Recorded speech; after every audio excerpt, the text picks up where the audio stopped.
जय गजानन, जयच संस्कृत. रसास्वाद अन्योक्तींचा या निरूपण मालिकेच्या या पुढच्या भागामध्ये आपण सर्व संस्कृत प्रेमींचं मनपूर्वक स्वागत. लक्षात घ्या, आपल्याकडे एक वाक्य वापरलं जातं. त्या वाक्याचा हिशोब असा असतो की या जगामध्ये दुष्टांच्या सक्रियतेने तेवढ्या समस्या निर्माण नाही झालेल्या जेवढ्या सज्जनांच्या निष्क्रियतेने झालेल्या आहेत.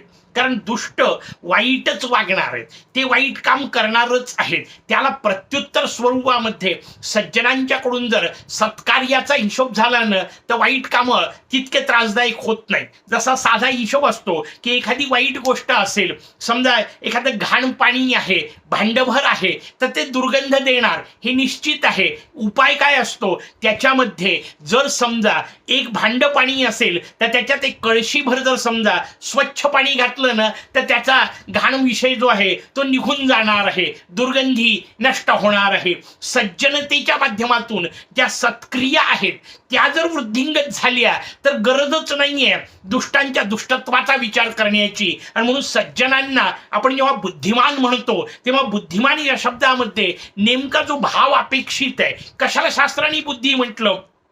आपल्याकडे शास्त्रकारांनी जे वर्णन केलं त्यात एक वर्णन आहे अंतःकरण चतुष्टय, म्हणजे तुमच्या माझ्या आतमध्ये असणारी जी वृत्ती, त्या वृत्तीच्या 4 कार्यानुसार त्याला 4 नावं दिले. म्हणजे जे संकल्प विकल्प करतं त्याला मन असं म्हणतात, जी निश्चय करते तिला बुद्धी असं म्हणतात, त्याचं चिंतन करतं त्याला चित्त असं म्हणतात, पुढे अहंकार, अशा 4 गोष्टींचं वर्णन केलं. अर्थात हे सगळं वर्णन मला आता नाही करायचं. याच्यात ज्यांना उत्सुकता असेल ना, आपल्या याच मालिकांमध्ये पूर्वीची मालिका होऊन गेली वेदांत सार नावाची. या वेदांत सार ग्रंथामध्ये आपण या सगळ्याचं अत्यंत विस्तृत विवेचन केलेलं आहे. कारण त्या ग्रंथाचा विशेष तो होता. तिथे सुरुवातीला अधिकारी निरूपण केलेलं असतं. भारतीय संस्कृती सांगते कोणताही ग्रंथ, शास्त्रीय ग्रंथ अभ्यासायचा असेल तर एक अधिकार असला पाहिजे. उगीच आपला घेतला विकत ग्रंथ आणि वाचायला सुरुवात केली, ती एखादी कथा नाहीये, कादंबरी नाहीये की कसंही मन लावाय करता किंवा मन रिझवाय करता वाचली, असं नाही शक्य. शास्त्र ग्रंथ जर वाचायचा असेल आणि त्याचा आपल्या जीवनावर परिणाम व्हावा असं वाटत असेल तर एक अधिकार संपन्नता लागते. त्या अधिकाराचं वर्णन करताना 4 गोष्टी ज्या सांगितल्या त्या अधिकारामध्ये साधन चतुष्टय संपन्नता नावाची गोष्ट सांगितली. ही साधन चतुष्टय संपन्नता सांगताना विवेक, वैराग्य, षटसंपद आणि मुमुक्षुत्व अशा 4 गोष्टींना साधन चतुष्टय संपन्नता असं म्हणतात. त्यातला पहिला सांगितला विवेक. विवेक शब्दाचा अर्थ काय? शास्त्रांनी विवेक शब्दाची व्याख्या दिली. योग्य काय आणि अयोग्य काय हे निवडण्याची जी क्षमता, त्या क्षमतेला विवेक असं म्हणतात. योग्य कशा करता ठरवायचं ते घेता आलं पाहिजे आणि अयोग्य कशा करता ठरवायचं त्याचा त्याग करता आला पाहिजे. जे योग्य आहे तेच स्वीकारायचं की स्वाभाविक सगळ्या बाकीच्या गोष्टी समस्या दूर होतात. कारण अयोग्याच्या स्वीकृतीमुळेच समस्या निर्माण होत असतात. हा जो नियम आहे तो नियम आपल्याला समजून घेण्याकरता विवेकाचं वर्णन केलं. आणि मग विवेक शब्दाचा अर्थ काय तर योग्य काय आणि अयोग्य काय. भगवद्गीतेने त्याच्याकरता आणखीन वेगळे शब्द वापरले. नित्य अनित्य वस्तू विवेक.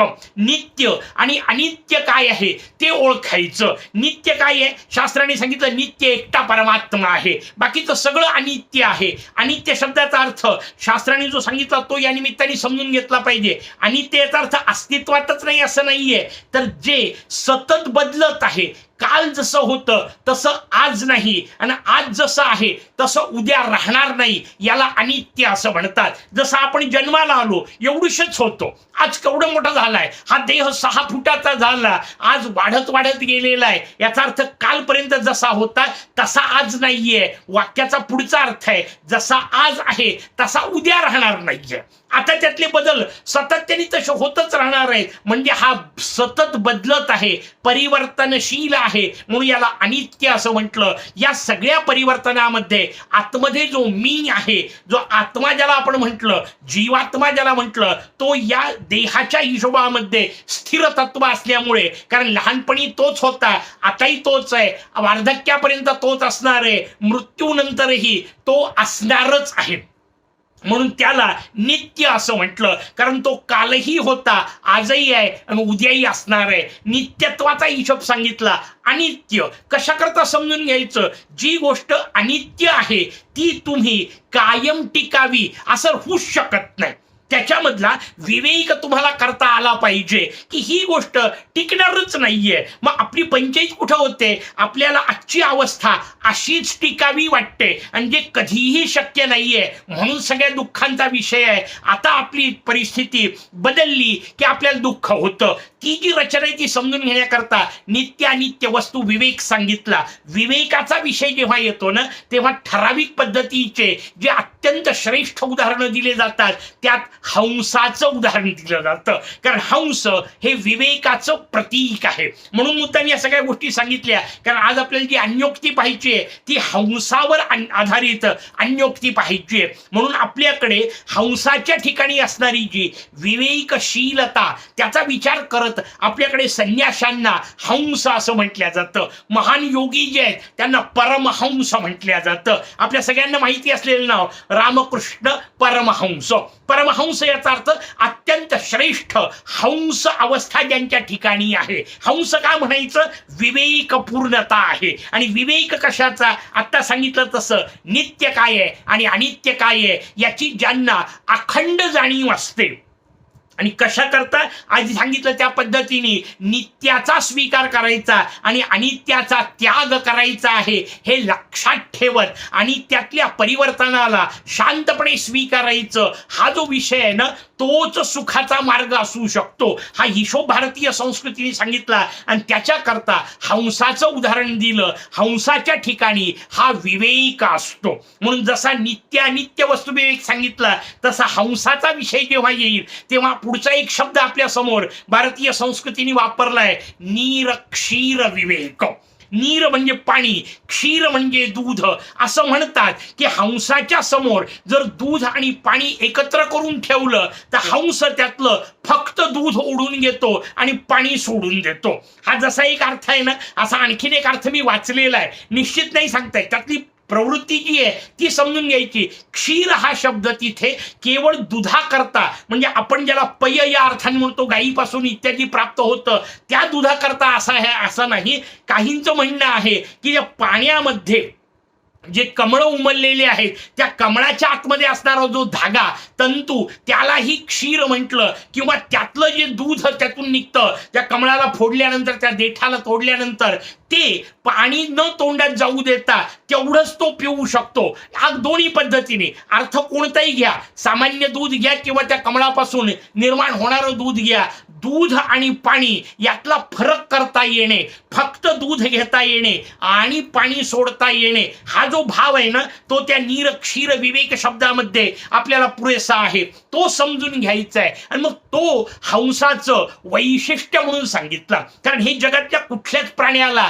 इतरांना शक्य नाही. तुम्ही त्यांच्या समोर जर दोन गोष्टी ठेवल्या तर त्यातलं फक्त पाणी घेणे, सोडून देणे आणि फक्त दूध घेणे, ही गोष्ट इतर कुठल्याही प्राण्याला शक्य नाही. प्रत्येकाला भगवंतानी काहीतरी दिव्य शक्ती दिलेली आहे. जसं आपण सहज म्हणतो अंधारात दिसत नाही, पण लक्षात घ्या, अंधारात तुम्हाला मला दिसत नाही, कारण आपल्या क्षमता नाही. पण अंधारात पाहणारे प्राणी आहेत की नाही?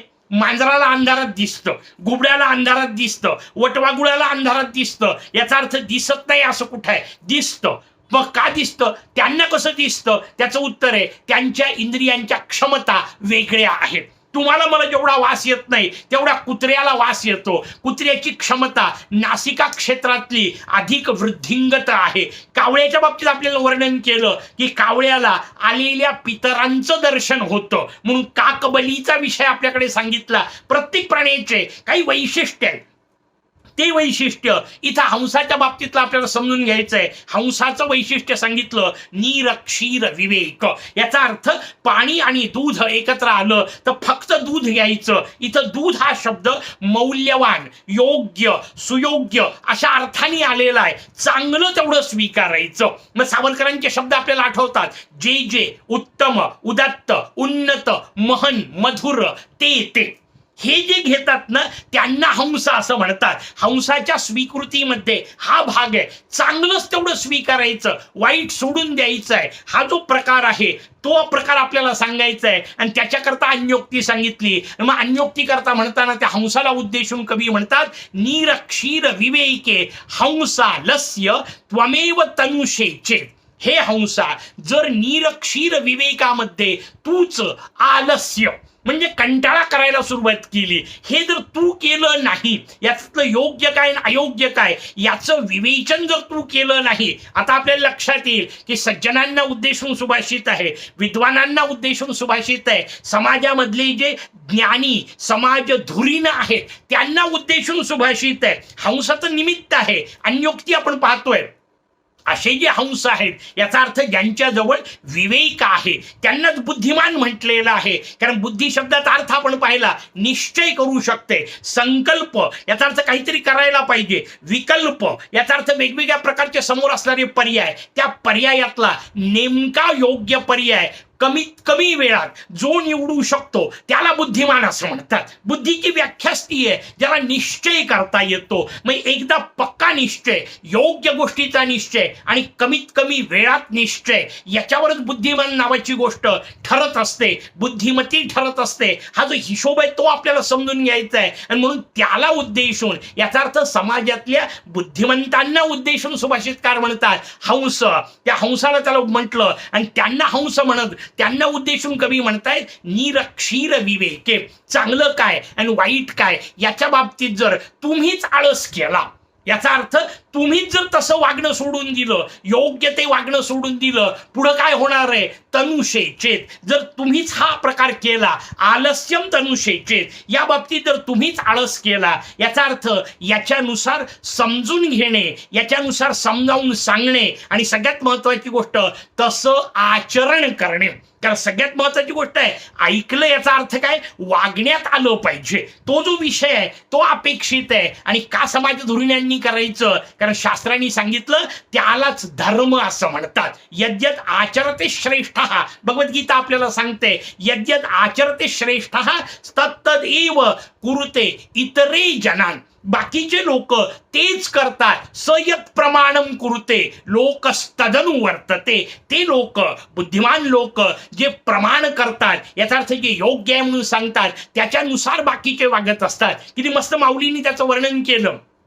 त्या श्लोकाचं विवेचन करताना माऊली म्हणते एथ वडील जे जे करीती तया नाम धर्मू ठेवीती. श्रेष्ठ समाज धुरीण जे आहेत ते जे जे करतात, ज्या ज्या गोष्टींचं आचरण करतात, ज्या ज्या पद्धतीने वागतात त्याला धर्म म्हटलं जातं. कारण त्यांच्याकडे पाहून महाजनो येन गतस्स पंथाः ही भारताची भूमिका आहे. त्यांच्याकडे पाहून तया नाम धर्मू ठेवीती तेची येर अनुष्ठिती. येर म्हणजे इतर सगळे, उरलेले सगळे त्याच्यानुसार करतात. तेची येर अनुष्ठिती सामान्य सकलम. सामान्य माणसं जी आहेत ना त्यांना नाही कळत योग्य काय अयोग्य काय. मग काय करतात, जे ज्यांना समजतं त्यांच्याकडे पाहून वागतात, त्यांना हंस म्हटलं. ज्यांना समजतं त्यांना उद्देशून कवी म्हणतोय की जर हंसानीच सोडून दिलं निरक्षीर विवेक करणं, त्याच्यात त्यांनी जर आळस केला तर मग तमेव तनुषेचेत विश्वस्मिन अधुना, या विश्वामध्ये अधुना अन्याहा.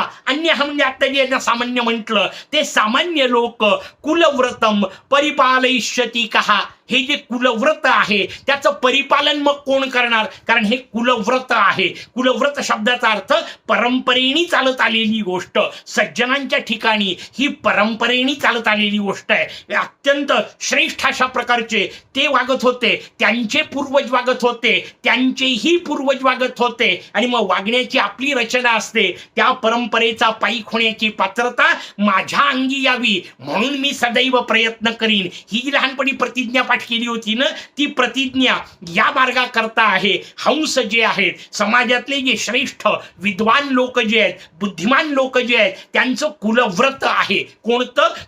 सत्कार्याचाच उपयोग करणे, सन्मार्गावरच चालणे, कितीही कठीण असेल, कितीही त्रासदायक असेल, पण योग्य आहे तेच निवडायचं, ही भूमिका ज्यांची असते ना, त्यांना हंस म्हटलं. त्यांनी जर कंटाळा केला, याचा अर्थ योग्य मार्ग सोडून दिला, तर मग ते कुलव्रत, याचा अर्थ अत्यंत कठीण असणार अशा प्रकारचं हे आचरण जगात कोण करणार आहे. म्हणून समाज धुरीणांनी लोकसंग्रह अशी सुंदर कल्पना भगवद्गीतेने वापरली. त्यांना काही मिळवायचं की नाही माहित नाही, त्यांच्याकडे पाहून लोक वागणार असल्यामुळे त्यांनी या सगळ्या नियमांचं पालन केलंच पाहिजे, म्हणून त्याला हंसाची उपमा दिली. हंस जसा योग्य आणि अयोग्य निवडतो, असे निवडणारी जे आहेत त्यांनी जर समाजाची मार्गदर्शनाची भूमिका सोडली तर समाज पाहणार कोणाकडे, असा अर्थ हंसान्योक्तीच्या निमित्ताने कवींनी आपल्या समोर ठेवला. पुढची अन्योक्ती पुढच्या भागात. तोपर्यंत जयतु संस्कृत.